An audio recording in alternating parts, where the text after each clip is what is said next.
Assalamualaikum warahmatullahi wabarakatuh. Saudaraku kaum muslimin dan muslimat, saudara sebangsa dan setanah air, dimanapun Anda ada dan berada. Itu. Jadi pada pagi hari ini saya nak menyampaikan sebuah ungkapan rasa diri. Jadi saudaraku, di dunia ini orang baik itu jumlahnya tidak banyak. Hanya 10% saja. Sedangkan orang yang tidak baik jumlahnya 90%. Jadi cerita ini tidak menunjukkan kepada fisik atau tubuh badan jasad. Kalau ditunjukkan kepada fisik atau tubuh badan jasad, maka ungkapan 10% orang baik, 90% orang-orang yang tidak baik, itu tidak nyambung. Kenapa sedemikian? Kalau kita lihat dalam satu gang, satu RT, hampir dikatakan semuanya orang baik, semuanya orang benar. Tetapi orang baik di sini, orang yang tidak baik di sini tidak menunjuk kepada fisik, melainkan menunjuk kepada yang di dalam fisik, itu hati. Nah itu. Kenapa saya katakan itu? Karena Allah itu pernah mengungkapkan suatu kata, yang kata itu disampaikan oleh Nabi kepada kaumnya waktu itu. Apa kata beliau? Innallaha la yanzuru suwarikum wala a'malikum, walakin Allah yanzuru ma fi qulubikum. Jadi kalau dalam bahasa kitanya, Allah tidak melihat kepada gaya, bentuk dan rupa kita. Apakah kita pakai sorban, berjanggut, berjubah, atau bersal. Tidak. Allah tidak melihat ke situ. Dan Allah juga tidak melihat kepada perbuatan, sikap perilaku kita di dalam keluarga, di dalam masyarakat, di dalam kolega kerja. Allah tidak melihat ke situ. Kalau melihat ke situ, nah itu yang saya katakan tadi. Di satu gang, di satu RT, hampir tidak ada orang yang buruk itu. Hampir tidak ada.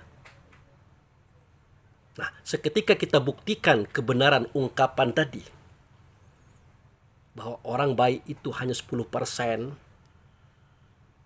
yang tidak baik itu 90%, maka untuk itu kita butuh pembuktian.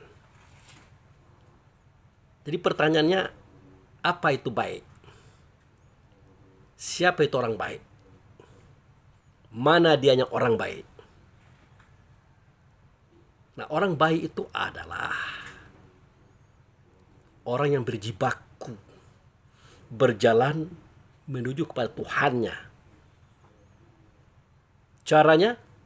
Nah, caranya dia menggunakan 3 rumus daripada ilmu tasawuf.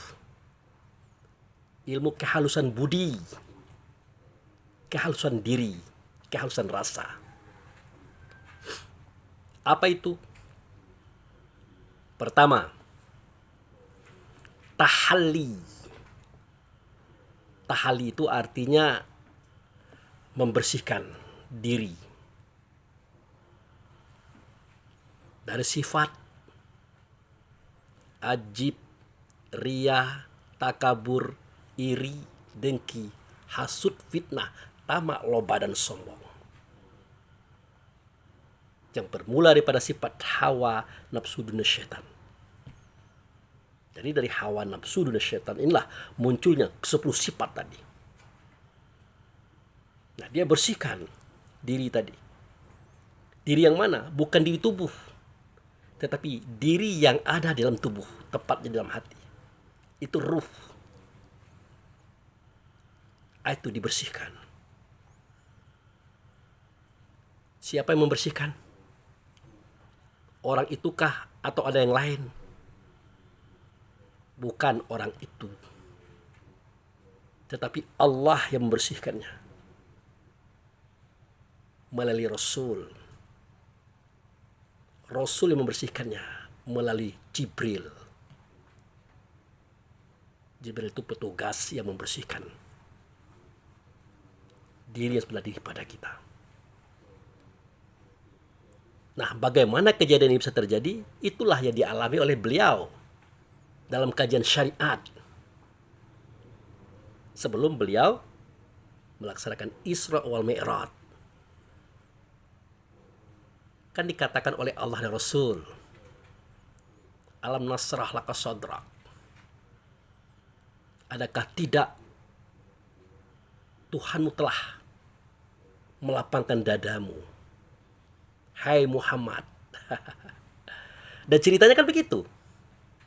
Kan Muhammad yang dibelah dada, dikeluarkan hati, dibelah hati, dikeluarkan darah hitam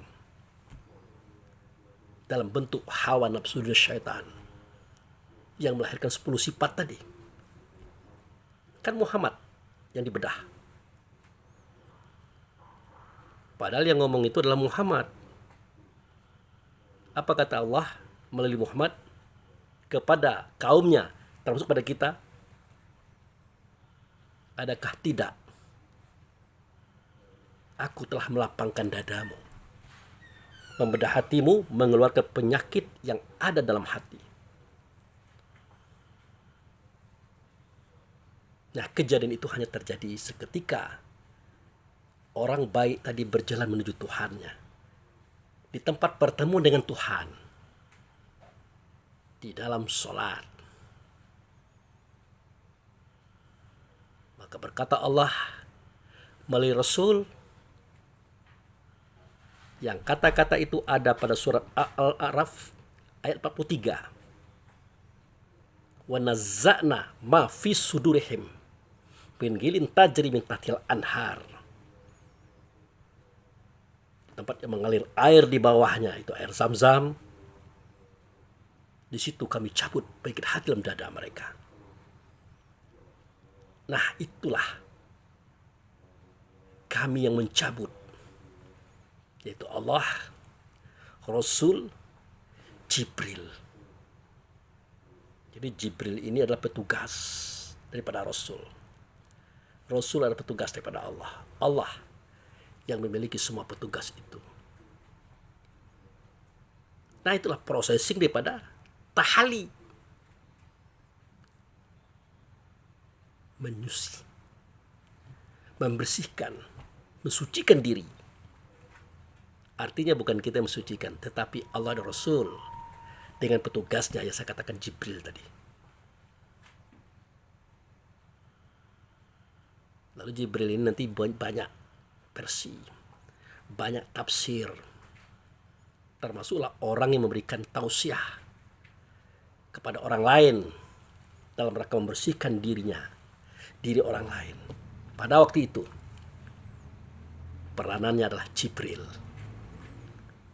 Maka saya katakan Allah, Rasul, Jibril. Namun pada hakikatnya semua itu kembali kepada Allah dan Rasul, saudaraku. Itu tahali. Kalau tidak seperti itu, tidak akan terjadi pencabutan penyakit hati dalam dada. Tidak akan. Yang tahu alamat pertemuan dengan Tuhan, bagaimana cara datang ke tempat itu, tidak banyak yang tahu, kecuali 10% yang saya katakan tadi. Itu dia.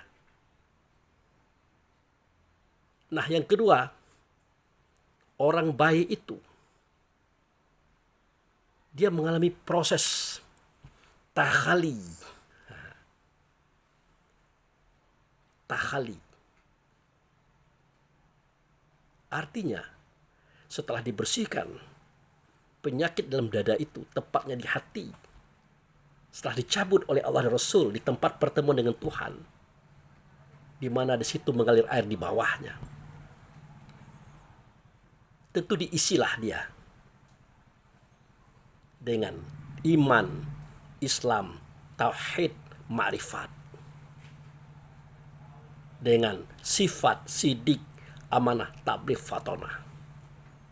4 tambah 4 sama dengan 8, 9 dengan keberadaan dirinya. Itu diisi. Itu namanya takhali.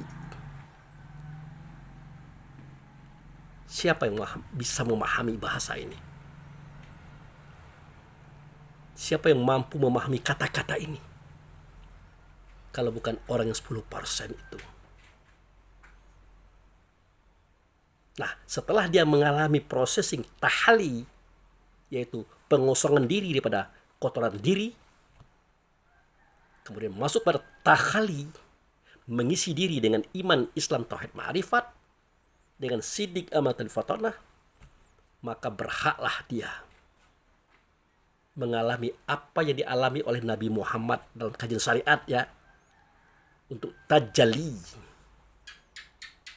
nyatanya keberadaan Tuhan dalam pandangan batin, pendengaran batin, rasa batin.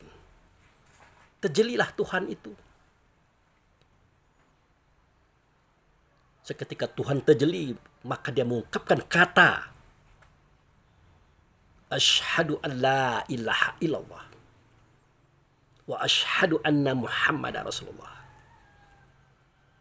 Tidak ada zat, tidak ada sifat, tidak ada nama, tidak ada perbuatan, kecuali Allah lah dianya. Tetapi tidak Allah yang aku lihat, tidak Allah yang aku dengar, tidak Allah yang kuhadapi waktu itu, melainkan wujud sertanya, melainkan utusannya, melainkan sifatnya. Namanya Muhammad. Ini menunjuk kepada dia yang serta Allah. Dia yang dengan Allah. Dia yang bersama Allah. Itu Muhammad. Nah, orang-orang yang sudah mengalami proses tahali, pembersihan diri tadi, mengalami proses tahali, diisi dia dengan iman, Islam, tauhid, ma'rifat, dengan sidik, amanah, tabligh, fatonah, otomatis dia membawa 4 ilmu: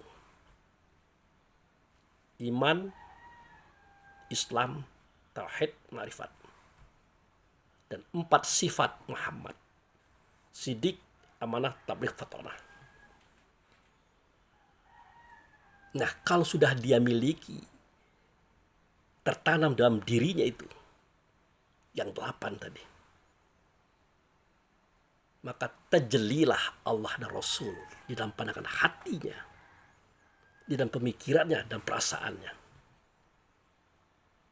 Maka berjalanlah dia sebagaimana jalannya Allah dan Rasul. Bersuara dia sebagaimana bersuara Allah dan Rasul. Berkatalah dia sebagaimana berkata Allah dan Rasul.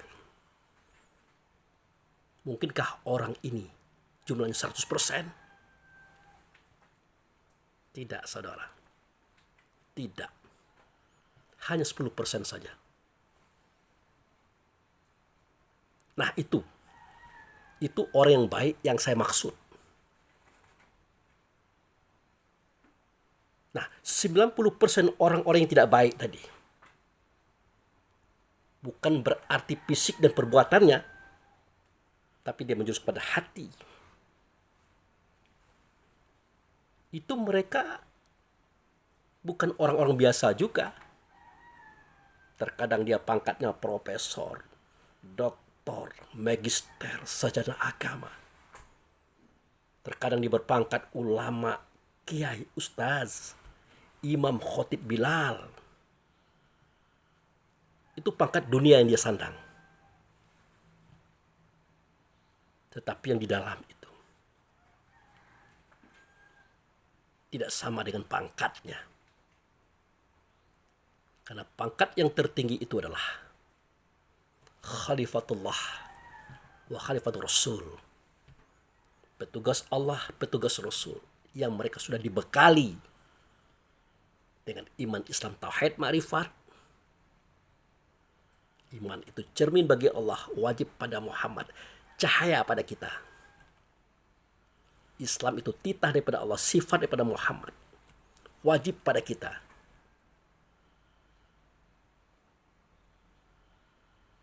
Tauhid apa? Tauhid keesaan Allah, nyata pada Muhammad, menoladan pada kita. Ma'rifat, ma'rifat itu lautan, saudara, meliputi segala sesuatu. Dia itu pakaian daripada Muhammad, tidak berujung, tidak bertepi, tidak berawal, tidak berakhir. Dia dalam. Karena ma'rifat itu artinya mengenal. Dia kenal betul Allah. Dia paham betul Allah.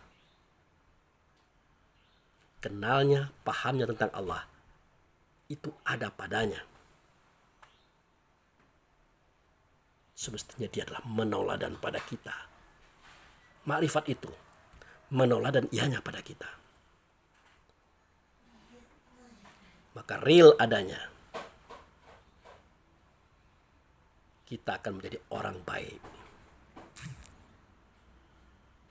Nah, konsekuensinya adalah seketika orang baik ini yang jumlahnya 10% diletakkan di tengah-tengah orang tidak baik,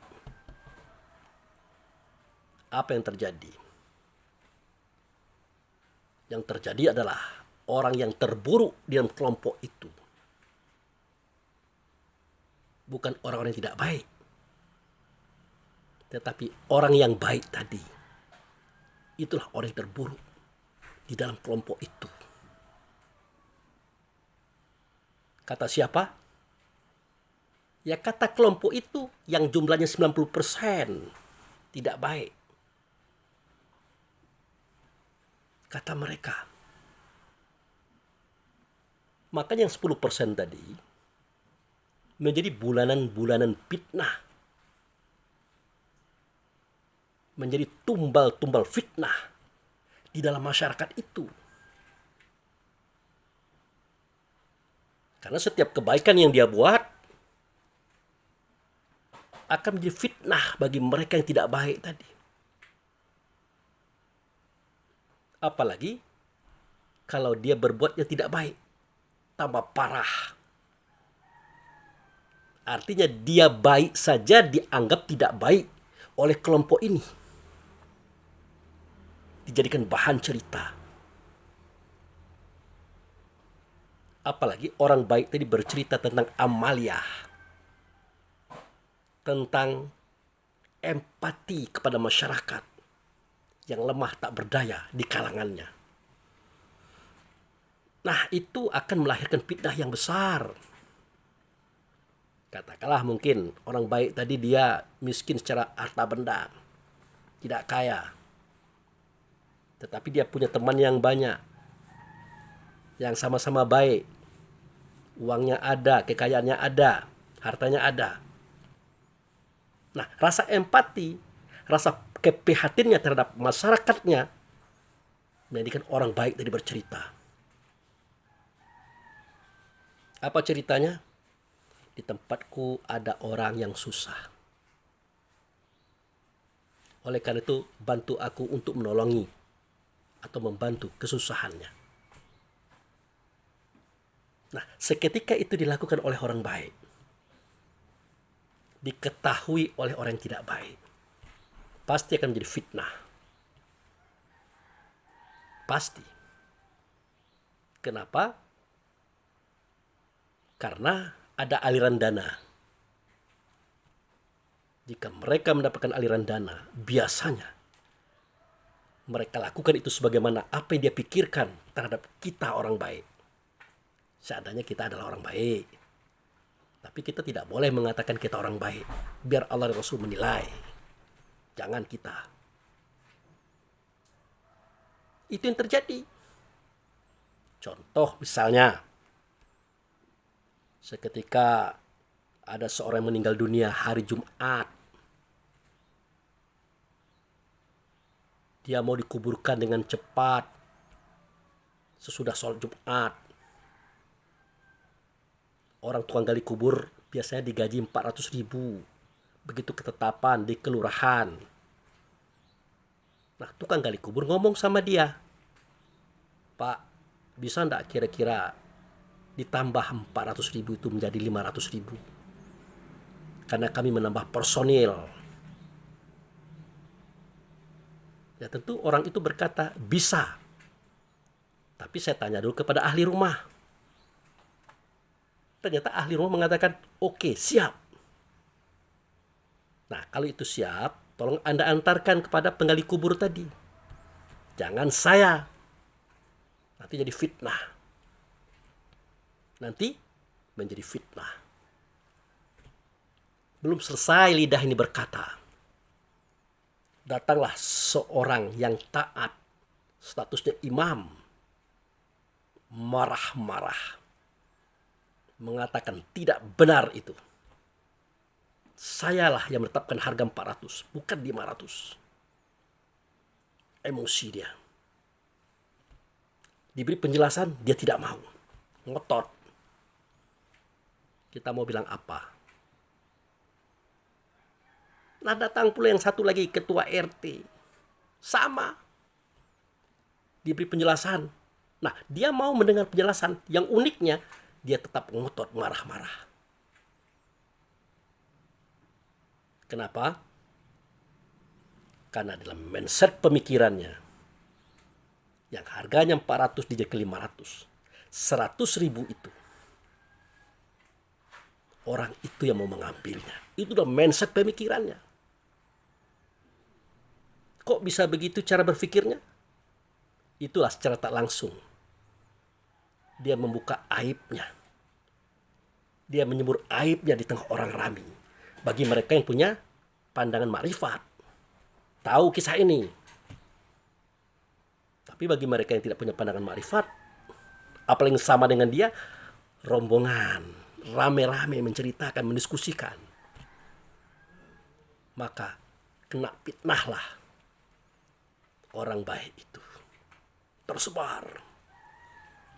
Percuma Ustaz. Percuma cerita Allah dan Rasul. Tetapi masih juga mau menelap uang 100.000. Dalam situasi kematian loh. Karena jumlah orang yang tidak baik ini banyak daripada orang baik. Iyalah. Terjadi pengakuan. Sehingga hitamlah orang baik tadi dalam pandangan masyarakat. Yang jumlahnya 90% adalah tidak baik. Hitam. Itu yang saya katakan. Betapa banyak orang-orang baik menjadi tidak baik. Betapa banyak orang jujur menjadi tidak jujur. Betapa banyak orang-orang putih menjadi hitam. Karena pandangan dan mindset orang-orang yang tidak baik ini, saudaraku. Hati-hati kita menghadapi hal itu. Itu satu kisah. Ada kisah yang lebih hebat lagi yang dialami oleh orang itu. Dahulu, pengurus zakat fitrah yang ada di suatu masjid di lingkungannya, itu bukan dia loh, tapi ada orang lain. Nah, 10 hari terakhir dibukalah acara penerimaan zakat fitrah di masjid tersebut. Total hasil, kalau tidak 3 juta, 4 juta yang mereka dapat dari masyarakat. Dan kupon penerimaan zakat hanya 1 kupon kepada setiap rumah bagi mereka yang berhak menerimanya. Nah, kenapa sedemikian? Nah, begitulah peraturannya. Begitulah peraturannya. Rata-rata setiap tahun begitu. Setiap laporan di hari raya, seketika sebelum sholat, Aid, begitu. Nah, digantilah orang tadi. Karena momentum, bukan karena diganti, momentum. Beliau tadi merajuk menjadi ketua amil zakat fitrah. Maka diserahkanlah kepada bapak ini. Nah, dirubahlah sistem. menggunakan sistem Rasulullah, yaitu sistem ijab dan qabul. Nah, sejak itu setiap orang yang mau berzakat ditulis dulu namanya A, B, C, D, E, F, G. Dinyatakan ijab. Hai amil zakat. Kami persembahkan zakat ini kepada Allah dan Rasul untuk diserahkan kepada ahlinya. Maka berkata bapak itu tadi sebagai ketua amil zakat fitrah saat itu, kami terima zakat fitrahnya atas nama ABCD, insya Allah kami serahkan kepada ahlinya. Al-Fatihah. Itu sambil salaman diucapkan, ada ritualnya. Apa yang terjadi? Yang terjadi setiap pengolahan zakat itu dilakukan. Hasilnya bukan 3 juta, 4 juta, tetapi 13, 14, bahkan sampai 15 juta. Kenapa? Karena semua nama-nama yang masuk tidak lepas satu pun nama. Semuanya tertera di situ. Sejumlah yang masuk. Ternyata yang masuk itu banyak sekali, saudara. Berbeda dengan yang terdahulu. Tidak pakai ijab, tidak pakai qabul. Pakai tulisan memang mungkin ada yang lupa ditulis. Kemana uangnya? Yang tahu adalah mereka. Kita tidak tahu. Yang kita tahu cuman 3 juta, 4 juta sekali periode pelaksanaan zakat fitrah. Saudara ingin tahu apa yang terjadi? Yang terjadi adalah keluar isu, keluar informasi yang tidak enak dan aneh. Anehnya di mana? Kata masyarakat. Kebanyakan masyarakat waktu itu mengatakan begini, lucu ya, semenjak bapak itu yang memegang zakat fitrah, maka semakin banyak orang miskin di lingkungan kita. Tidak seperti zaman dulu. Tidak sebanyak ini orang miskin. Anda tahu kenapa dia berkata seperti itu? Kalau zaman dia, setiap rumah itu hanya 1 kupon. Tetapi di zaman bapak itu, berapa isi rumah? 10 kah? 10 kupon. 7 kah? 7 kupon. Bahkan ada 1 orang itu 2 kupon. Ada. Disesuaikan dengan kondisi dan situasinya pada waktu itu. Ini yang disebut dengan semenjak dia menjadi pengurus zakat fitrah, maka semakin banyak orang miskin di tempat kita. Mindset yang bagaimana itu? Akhirnya karena cerita ini terlalu banyak, persoalan terlalu banyak diangkat oleh beliau tadi, maka anak bapak itu kebenaran seorang laki-laki. Orangnya gagah, tegap, emosional. Jadi gebuknya orang itu. Kalian membicarakan orang tuaku ya. Kalian membicarakan ayahku ya. Sudah sebegitu baik proses yang dia buat. Sudah sebegitu banyak pendapatan zakat fitrah. Selama ini cuma 43. Sekarang sampai 12, 13, sampai 15. Kok setelah banyak maka kalian ribut? Itulah tanda kebutaan mata mereka. Ketulian telinga mereka. Hilangnya rasa diri. Sehingga dia tidak bisa melihat kemajuan dan kemunduran. Jadi keributan waktu itu. Tapi didamaikan. Nah inilah 2 contoh yang saya sampaikan. 2 contoh yang saya sampaikan itu supaya kita pahami. Jika orang baik itu ditempatkan di tengah-tengah orang tidak baik, maka orang yang paling buruk itu adalah orang yang baik tadi. Karena yang menilainya adalah orang-orang yang ada di dalam lokasi itu, gang itu, RT itu. Sampai-sampai beliau pernah menjadi ketua RT 3 periode, kemudian dia dikalahkan oleh lawannya, akhirnya stop. Seketika lawannya tampil 3 tahun lamanya, mengecewakan warga. Setiap ada urusan tidak bisa tuntas karena Pak RT-nya pergi berdagang ke pasar. Ya, Jam 3 baru pulang, jam 4 baru pulang. Sementara istri tidak bisa mengantisipasi persoalan, maka banyak masyarakat kecewa. Bahkan ada yang mau dapat bantuan, tidak jadi dapat bantuan karena keterlambatan dapat surat pernyataan izin daripada ketua RT. Nah, kemarin dilakukan lagi pemilihan ketua RT. Nah, dimintalah bapak yang pernah jadi ketua RT tadi untuk menjadi RT. Dan kalah selisih 4 suara. Di akhir kisah, apa kata orang? Kalau mau memilih ketua RT itu pilihlah yang baik. Jangan pilih yang tidak baik. Yang baik dia maksud adalah ketua RT yang tadi, yang banyak mentelantarkan kepentingan masyarakatnya. Yang tidak baik menurut mereka adalah ketua RT yang kalah tadi, yang dia adalah 1 di antara 9, 10 di antara 90 yang saya katakan. Jadi bersabarlah saudara-saudaraku untuk menjadi orang baik, karena dia akan bermandi fitnah di mana-mana terhadap apa saja yang dia buat. Dia taat salah, dia benar jadi salah juga, apalagi tidak benar, berbahaya.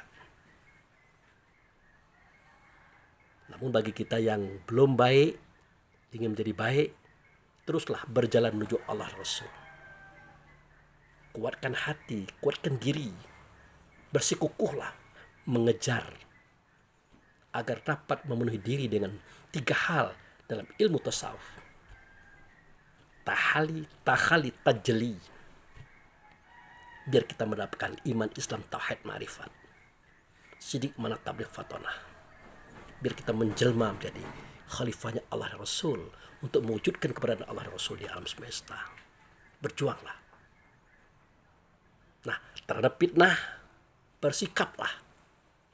Apa sikap kita? Jika datang orang membawa fitnah, kita diam saja. Tidak usah ditanggapi dan tidak usah disampaikan pada siapapun, termasuk pada istri kalau dia tidak bisa dipercaya. Yang kedua, jika datang tukang fitnah, diam saja dan masukkan kepada dia. Anda mengatakan itu dasarnya apa? Nah, seketika dia mengatakan dasarnya karena saya mendengar kata syanu. Jelas itu fitnah hukumnya. Perbuatannya fitnah, orangnya adalah fasik. Meskipun itulah seorang profesor, doktor, magister, sarjana agama. Meskipun dia adalah kiai, ulama, ustadz. Kalau informasi tentang keburukan seseorang atau sekelompok orang, dia dapat dari orang ke orang, itu fasik hukumnya. Itu harus paham.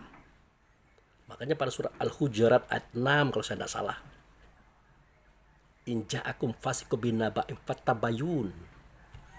Jika datang orang fasik kepada kalian membawa berita tentang seseorang, sekelompok orang, maka fattabayun. Pelajari dulu. Cari tahu dulu, cari data, kumpulkan. Teliti. Kalau memang perlu. Kalau tidak perlu ya diam saja. Diam saja. Nah, kan ada kalimat in ja'akum fasiqun. Jika datang orang fasik kepada kamu. Siapa orang fasik? Orang yang tahu itu salah tapi dia lakukan. Itu orang fasik. Salah satu kesalahan yang dia lakukan adalah menyampaikan aib orang, keburukan kelompok. Sementara itu didapat datanya dari orang ke orang pula. Itu fasik, saudara. Jangankan yang seperti itu. Yang kita lihat langsung, kita dengar langsung, kita hadapi langsung, itu tidak boleh diungkap. Jika ada seseorang atau sekelompok orang bermaksiat, tidak boleh kita ungkap. Karena mengungkapkan aib saudara sama dengan mengungkap aib diri kita. Hari ini kita ungkap aib saudara, besok aib kita diungkap oleh Allah. Makanya jangan mengungkap aib saudara tadi. Jangan. Lalu bagaimana solusinya? Ya biasa. Watawasau bil haq. Tausiahi saudaramu dengan kebenaran. Baik-baik, pelan-pelan, ikhlaskan diri. Gunakan sifat sidik, amanah, tabligh, fatonah. Gunakan sifat Muhammad. Tampillah sebagai Muhammad di hadapannya. Muhammad apa? Bukan Muhammad Rasulullah, bukan. Tapi Muhammad Abdi Rasul. Kalau Muhammad Rasulullah jelas kan?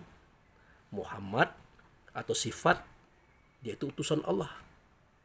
Artinya dia datang dari Allah berjalan kepada kita. Kalau Muhammad Abdi Rasul, dia adalah Muhammad juga karena dia membawa sifat tadi. Tapi dia hamba Rasul. Itulah turunannya. Itulah ruh, itulah diri kita sebelah diri. Tampillah dengan sifat itu. Watawasau bil haq. Tausiahi saudaramu dengan kebenaran. Kebenaran itulah Allah dan Rasulnya yang ada sifatnya di sini. Tidak mempan, maka tausiahi dengan jurus kedua. Watawasau bis sabri. Tausiahi dengan kesabaran. Apa itu kesabaran? Siapa yang sabar? Bukan kita. Yang sabar itu adalah Muhammad tadi. Dia itu yang sabar. Dia itu yang terbukti kesabarannya. Makanya dikatakan oleh Allah dan Rasul dalam kitab Quran, wasta'inu bis sabri wassalah. Innaha lakabiroh ilal lazina al khosa'ina. Meminta tolonglah kamu kepada Allah. Meminta tolonglah kamu kepada Allah. Dengan apa? Dengan diri kita. Tidak mungkin. Tidak sampai kita kepada Allah. Tidak ngerti kita siapa itu Allah. Lalu bagaimana? Ya dengan sobarlah. Siapa sobar? Sobar adalah nama Allah. Di mana nyatanya? Nyata pada Muhammad. Muhammad itulah sobar. Kepada dialah kita meminta tolong agar sampai kepada Allah. Karena dia adalah perantara. Karena dia adalah wasilah antara kita dengan Allah. Nah, meminta tolonglah kepada Allah dengan sobar. Si sobar itu adalah Muhammad, saudara. Tentu untuk bertemu dengan si sobar harus bersifat dengan si sobar juga. Sidik, amanah, tabligh, fatonah tadi. Nah, sesungguhnya minta tolong kepada Allah dengan si sobar inilah pekerjaan yang berat. Kecuali bagi mereka yang khusyuk. Orang yang khusyuk. Nah, kalau dilihat di buku-buku banyak itu definisi khusyuk. Khusyuk adalah. Tetapi kalau kita lihat pada kitab Quran, khusyuk itu sederhana pengertiannya. Allazi yazununa mulaqu rabbihim wa annahu ilaihi raji'un. Orang-orang yang punya prasangka, yang punya keyakinan dia bertemu dengan Tuhannya di dalam sholat. Pada waktu itu dia merasa kembali kepada Tuhannya. Itulah orang khusyuk. Hanya orang itu yang bisa meminta tolong kepada Allah dengan si sobar tadi. Selain daripada itu tidak bisa. Makanya jumlahnya cuma 10% di antara yang 100%. Yang 90% baru berjalan menuju kepada dia, si sabar itu. Tapi belum tentu mereka berhasil. Karena mereka tenggelam dalam lautan fitnah. Sedangkan orang baik tadi, dia dimandikan dengan air fitnah itu oleh mereka yang tenggelam dalam fitnah tersebut, saudara. Nah itu kalau kita mentausiahi, tausiah dengan kesabaran. Wa tawasau bis sabri. Tidak juga mempan, tidak juga berhasil, maka tausiahilah dengan jurus terakhir. Apa itu? Wa tawassau bil marhamah. Tausiahilah dia itu, saudaramu itu, dengan kasih sayang. Siapa kasih sayang? Siapa Rahman Rahim? Ya Allah. Rahman Rahim itu Allah. Apa itu Rahman Rahim? Sifat yang di dalam Rahman, yang di dalam Rahim itu terdapat sidik, amanah, tabligh, fatonah. Ternyata sidik, amanah, tabligh, fatonah jika dirangkum menjadi Rahman dan Rahim, dirangkum menjadi Allah, ternyata Allah tidak nyata. Yang nyata pada dia Rahman dan Rahim, yang nyata pada dia pemilik sifat Sidi Amah Talifotono, ternyata adalah Rasulullah, saudaraku. Hanya dia yang bisa mengasihi dan menyayangi orang-orang yang bersalah, orang-orang yang bermaksiat. Hanya dia yang bisa mengasihinya, dan orang-orang yang berserta dia. Nah, itu yang disebut dengan orang-orang yang berserta Muhammad. Itu keras kepada orang kafir dan berkasih sayang kepada sesama mereka. Nah, Muhammadur Rasulullah as-sidau al-kufar warumahu bainahum. Muhammad itulah Rasulullah. Muhammad itulah utusan Allah. Dia datang dari Allah berjalan kepada kita. Orang-orang yang menyertai Muhammad, dia keras kepada orang kafir. Orang kafir itulah orang-orang yang bersifat dengan sifat pantang kelintasan, pantang kerendahan, pantang kurang, pantang kalah, ajib, ria, takabur, iri, dengki, hasud, tamak, loba, dan sombong, benci, dendam, dan menghancurkan. 17 sifat orang kafir itu. Karena sifat itulah maka mereka menjadi orang yang tidak baik. Nah, sifat itu tidak hanya ada pada orang yang tidak baik, tapi juga ada pada orang baik. Pada orang yang dia menyertai Muhammad tadi. Maka orang itu keras terhadap orang kafir yang ada pada dirinya. Seketika dia mau membenci, mau iri, dengki, apalagi berfitnah, plus dijab, dihantam. Jangan muncul kau. Kata orang Medan, jangan muncul kau. Itu keras kepada orang kafir itu seperti itu. Bukan kepada orang yang berbeda agama.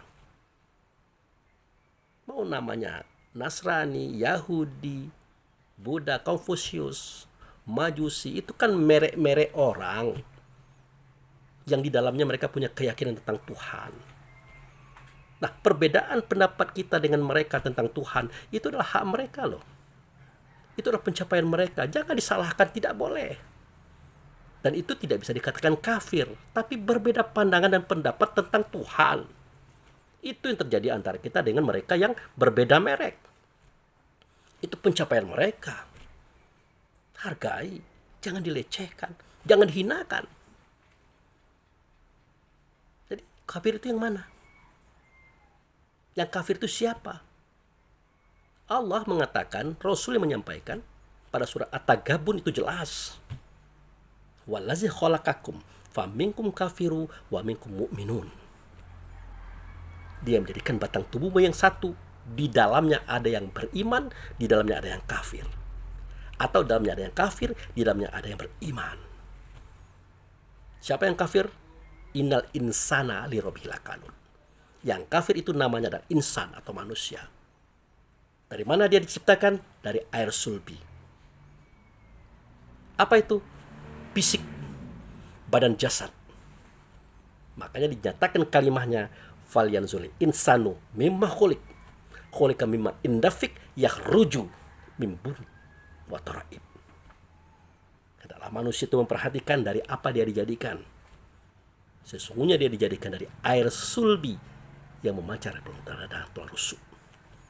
Air laki-laki, saudara. Dalam bahasa orang pasarnya air mani, yang di dalamnya terdapat spermatozoa, cikal bakal tubuh badan jasad. Artinya orang kafir adalah jasad tubuh badan jasad kita ini. Itulah orang kafir. Dia ada pada kita, ada juga pada orang lain. Perbedaannya adalah ada yang bisa keras kepada orang kafir pada dirinya, ada yang tidak keras kepada orang kafir pada dirinya. Dia mengikuti malah.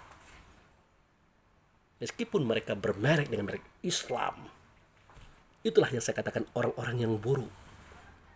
Yang jumlahnya 90% dia ada di sekitar kita. Buruk di sini artinya bukan buruk bentuk dan rupanya tidak, tetapi di dalam hati itu buruk. Karena di dalam hati itu terdapat banyak penyakit. Penyakit pantang kelintasan, pantang kerendahan, pantang kurang, pantang kalah, ajib, ria, takabur, iri, dengki, hasud, fitnah, tamak, loba, dan sombong, benci, dan menghancurkan. Itulah menjadikan mereka itu buruk. tidak pernah dicabut-cabut. Karena tidak tahu tempat di mana pertemuan dengan Tuhan untuk Tuhan cabut penyakit hatinya itu. Makanya diburuk dia. Fi qulubihim maradun fazadahumullahu marada. Dalam hati mereka itu ada penyakit, ditambah oleh Allah penyakit itu. Makanya tambahan itu ada pada fisiknya. Dia sering sakit dengan berbagai macam penyakit, saudaraku. Kenapa? Karena tidak wanaza'na ma fi qulubihim bisudurihim. Tidak dicabut penyakit hati dalam dada mereka, di hati mereka. Di tempat yang mengalir air di bawahnya. Maka sakitnya. Salah satu bentuk penyakitnya adalah membenci orang-orang baik. Membenci orang-orang benar. Apapun dibuat oleh orang baik, salah semua. Dijadikan cerita semua. Dijadikan bahan fitnah semua. Begitu. Nah, itulah caranya jika kita orang baik menghadapi processing saudara-saudara kita yang tidak baik tadi. Kita tausiahi dengan kebenaran, kesabaran, dan kasih sayang. Artinya, walaupun begitu sakitnya kita dibuat oleh mereka, tapi tetaplah kita cinta kasih kepada mereka. Karena kita bukan mereka dan mereka bukan kita. Jangan sama kita dengan mereka. Membalas, jangan. Tadahkan tangan kepada Allah dan Rasul. Minta ampunkan mereka. Minta mereka diberi petunjuk. Selamatkan rohani mereka. Jangan sampai terus-menerus begini ya Allah dan Rasulullah. Kasihan di dalam dada mereka ada saudara kami yang roh di sini juga roh di sana. Dia ada satu nama, Al-Mu'min, turunan Muhammad di tempat itu. Waktu itu, saudara. Nah, itu sajalah kira-kira tausiah pagi hari ini. Sekedar mengulangi kembali kajian kemarin untuk memantapkan. Lagi-lagi saya minta maaf. Ini bukan sebuah kebanggaan. Bukan, tetapi sebuah cerita. Sebuah kisah yang nyata diceritakan oleh para pelaku sejarah di dalam kehidupannya. Mudah-mudahan ini bermanfaat. Demikian, terima kasih. Wabillahi taufiq wal hidayah. Assalamualaikum warahmatullahi wabarakatuh.